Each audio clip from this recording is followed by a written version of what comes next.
네, 안녕하십니까. 반갑습니다. 원앤원 TV입니다. 새만금 주간별 뉴스 진행하도록 하겠습니다.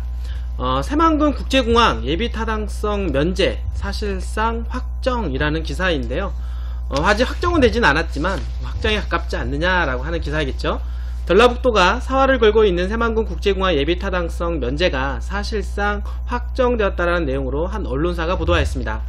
해당 언론에 따르면 이낙연 국무총리는 18일 전라북도가 원하는 새만금 신공항 건설과 상용차 혁신성장 구축 산업을 위한 예비타당성 면제 결정이 이달 안에 결정된다며 좋은 소식이 있을 것이라고 기대한다고 밝혔습니다.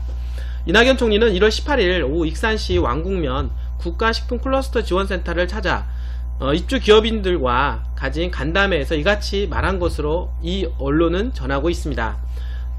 특히 눈에 띄는 점은 이날 간담회 끝나고 민주당 이춘석 의원이 별도로 질문한 내용으로 새만금 국제공항과 상용차 혁신성장 구축 산업 모두 예비타당성 면제 사업에 포함된 것으로 봐도 되는지라고 질문하자 이낙연 총리는 좋은 소식이 있을 테니 기다려보시라. 그렇게 생각해도 좋다라고 재차 긍정적으로 답변했다라고 하는 점입니다.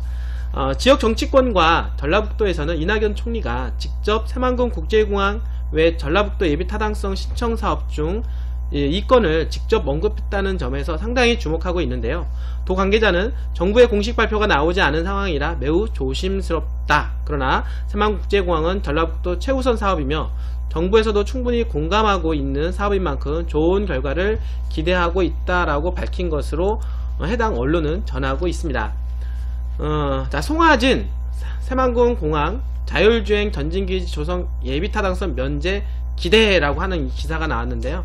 전라북도 그 송하진 전북지사는 새만금국제공항과 상용차 자율주행 기반 글로벌 전진기지 조성 등 2개 사업이 예비타당성 조사 면제 대상에 포함될 것으로 기대한다라고 밝혔습니다. 새만금국제공항은 전라북도의 50년 수건 사업이고 상용차 자율주행 기반 글로벌 전진기지 조성을 어려움을 겪는 지역경제 회생을 꼭 필요한 사업이며 특히 새만금국제공항은 국토교통부 공항개발 중장기 종합계획이 반영돼 현재 사전 타당성 조사가 진행되는 경우 매우 정상적인 절차를 밟아가는 사업인데 다만 새만금 잼버리 대회 이전에 맞춰 개항할 수 있도록 예비타당성 면제에 힘을 쏟으려고 하는 것입니다. 더욱이 이 새만금은 장기적으로 볼 때 동북아의 물류중심 도시로 키우기 위해서라도 국제공항은 반드시 필요한 것이다 라고 얘기하였습니다. 상용차 자율주행 기반 글로벌 전진기지 조성 사업에 대해서는 지역경제 회복을 위해서 시급하면서도 최고의 대체 산업임을 강조하였고 본사업은 2019년부터 2023년도까지 5년 동안 총사업비 2210억 원을 들여 새만금 산단 일원의 상용차 산업 생태계 구축, 연구개발 기반 구축, 기술개발 사업 등을 추진한다고 하였습니다. 참고로 전라북도는 사업이 계획대로 추진되면 상용차 산업의 국가 경쟁력 제고와 부가가치 창출로 2만 명의 신규 일자리 창출 및 10조 원의 자동차 부품 매출 증대, 글로벌 부품 기업 100개사 육성을 통해 상용차 부품 수출 경쟁력이 강화될 것으로 기대됩니다. 또한 2023년도 새만금 잼버리 대회에 친환경 전기 상용차 자율주행 관련 저상 전기버스 자율주행과 전기 청소차량 자율주행 등 관련 기술 시연 등을 통해 미래차 선도 도시로서 자리매김이 기대가 된다라고 합니다. 자, 오늘 이렇게 새만금 국제공항과 그리고 자율주행 전진기지 조성 예비 타당성 면제에 대한 이 기대를 여러분들한테 새만금 뉴스를 통해서 이제 안내를 해드렸는데요. 이제 내일이면 2019년도 1월 28일 또는 29일이면 예비타당성 면제에 대한 최종 확정이 된다라고 보시면 됩니다.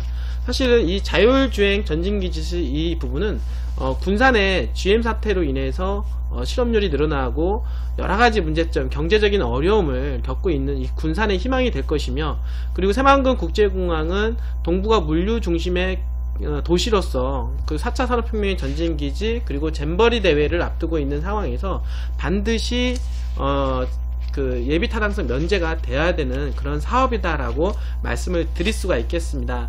만약에 이 두 건이 사업이 잘 진행이 된다라고 하면 새만금 개발에 있어서 상당한 탄력성을 불러일으킬 뿐만 아니라 일자리 창출, 인구 유입 효과가 상당히 기대가 됨으로 해서 주변 지역에 미치는 파급 효과는 대단하고 그 주변 지역에 미치는 땅값 상승에 상당한 영향력을 차지할 것이다 라고 말씀을 드릴 수가 있겠습니다. 오늘도 이렇게 새만금 뉴스까지 시청해 주셔서 여러분들 감사합니다.